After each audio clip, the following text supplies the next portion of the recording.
Welcome, parents and athletes, and thanks for watching this fall sports parent meeting slideshow. We've had about 200 people view the first version of this, and 30 minutes total length for the two presentations, and the average viewing time was about 3 minutes. So I'm going to try to make this a little bit faster. Know that you can find the slideshow. There's a link out there right next to this one, and you can page through that slideshow on your own, and I'll just go through and hit some of the important parts here that I'd like all the parents to hear, and otherwise hit pause on a slide if there's something that you want to read through more carefully in this format. Just a reminder that we do play for the kids. We play for the lessons we learn, and any wrestler, football player, basketball player, any marcher, anybody that's in the choir can tell you that at a contest, at a big event, it's not perfect. We learn a lot from the little mistakes we make and how we handle those mistakes, how we prepare and correct and do something different for next time. So that's why we play, not to win, not to build up a program and make the program so great, but that we have something here that is great for kids, that makes them better. Concussion. All of our coaches watch this concussion video. I just want to make sure parents know that it is out there. You can go watch it yourself and see what Misha finds important and what we're doing to watch out for your student while they're here. Misha eligibility rules. We've had one big change since the first iteration of this video and some of the other documents we put out around this COVID-related time. And the big one there is that Camdenton is offering a face-to-face learning option, and we can offer after-school activities to all students who are enrolled face-to-face or remotely. So as long as we're still offering in-person classes, we can offer that ability to participate in after-school activities and Misha activities and athletics to all students. So all students will be allowed to do that as long as they're eligible, and all the other ways. All other eligibility rules still apply. Here's an athletic handbook. There's a link to it on our site. You can look through it and see all of our procedures, all the things that we intend to do. COVID has taught us that many things can change and change quickly, so be alert that some of those things will change as we need them to protect our kids. Sportsmanship. The kids will see good and bad examples of sportsmanship all year. We ask that you're a good example, that as a parent watching, that you realize that they need a parent. They've got a coach. They've got plenty of people who want to tell them to try harder and do more or do something different. But we're excited to have parents here to encourage their kids. Each coach should have an electronic way to communicate. I've asked every coach to have a Remind or a Twitter or something that a parent can go look at and get information from. So ask your athlete what it is for your sport or activity. Our research, you can look nationwide, you can look across the world, but what's important to us is here at Camdenton, looking at our kids. It is also true and true every year that students that are involved in extracurricular activities have higher grade point averages, better attendance, fewer discipline, a lower discipline rate. And that's true for our kids. We're excited about it. We're going to keep providing this opportunity. And those are three great reasons why we're excited to say that these activities help our kids in the classroom, help them become better people in the world. Now they will, because of the way activities are set up, they'll experience teamwork. They will see sportsmanship, both good and bad.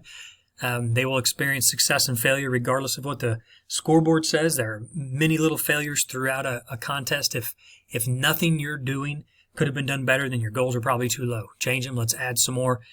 Push yourself, and that's how we'll encourage the kids to learn more and more out of these activities that they take part in.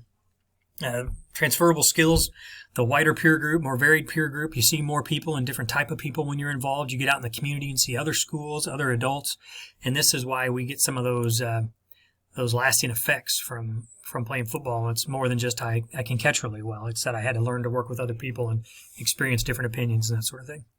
We're excited that we're not a college program. We don't have to worry about winning a certain number of games so that we can sell a certain number of season tickets or T-shirts and jerseys and take in millions of dollars so that we can provide millions of dollars to the academic side. And that's not a problem we have. It also means that we don't pretend to be that way. We don't make winning this game a determinant of whether or not this coach keeps his job for tomorrow. We want the kids to be improved. We want value added for our young people, and that's what we look for in coaches, and that's what you hear me preach when you want to talk about our programs. MISH eligibility, a big one that we're dealing with, is citizenship, credible citizens. Social media makes it very difficult for kids to make a small mistake and not be called on it. We want to know why you're putting pictures of yourself out there, doing things that would get you in trouble in school, or doing things that do not reflect well on the school. And these are extra requirements that we have of athletes and participants and activities. We do want more out of you. You have to do more than the average student. You have to do everything they do, pass your classes, and go to rehearsals and practices. And this is a normal thing, and this is why we value these participants so highly. Just as a reminder, all students in middle school or high school must have earned 3 credits the previous semester and be enrolled in 3 credits this semester. And now that means in person or virtually for this COVID time. If you're enrolled in at least 3 credits, then you are eligible. Middle schools, remember it's done by quarter. If you are not passing the 3 credits, that's 6 semester classes in our schedule. If you're not passing 3 credits after the first quarter, then you are ineligible for the second quarter at the middle school level. You can bring those grades up during the second quarter, then you'd be eligible again for the third quarter, and so on. At the high school level, it's done by semester. So if you do not pass during the fall 3 credits worth of work, then you are not eligible for the entire spring semester. And right now in the fall, what we're looking at is what you do last semester in the spring. And you can use the summer also, up to a credit in the summer you can earn. If you've earned a total of 3 credits between the spring and summer, you are eligible for the entire fall semester.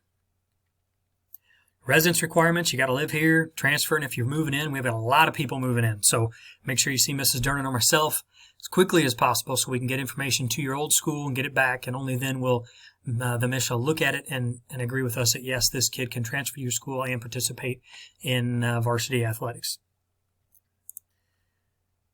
You can age out of athletics before you age out of public school. We'll provide you a public school education for a while, but you have to be within certain ages to participate in athletics. So if this is a concern you have, then come see me, and I'd be glad to point the rules out to you and explain them if need be.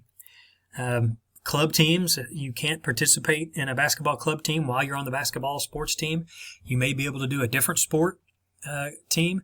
There are all kinds of rules and all kinds of exceptions, especially in the fall, that allow you to participate in certain tournaments or do things while you're on the club or while you're on the school team. Same goes for college tryouts or all-star games.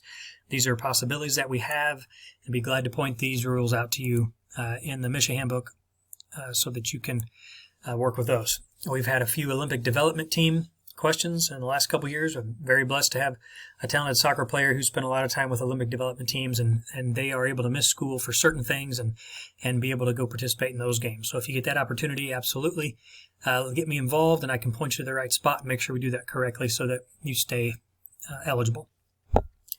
Physicals, you still need physicals. They're good for 2 years. Starting last year, the rule was modified, so look at your physical exam, and the date on it is good for 2 years from that date.